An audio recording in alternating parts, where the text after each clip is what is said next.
নাচিব নাজানা এইজনী কাৰ ঘৰৰ ছোৱালী ৰান্ধিব নাজানা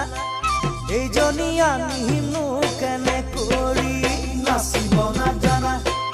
এইজনী কাৰ ঘৰৰ ছোৱালী ৰান্ধিব নাজানা এইজনী আনিনো কেনে কৰি দেখাত চোন সৰগৰে ৰূপহী নাম কি দীপালি নে ফাগুনি দেখাত চোন সৰগৰে ৰূপহী নাম কি দীপালি নে ফাগুনি ফাগুনি ফাগুনি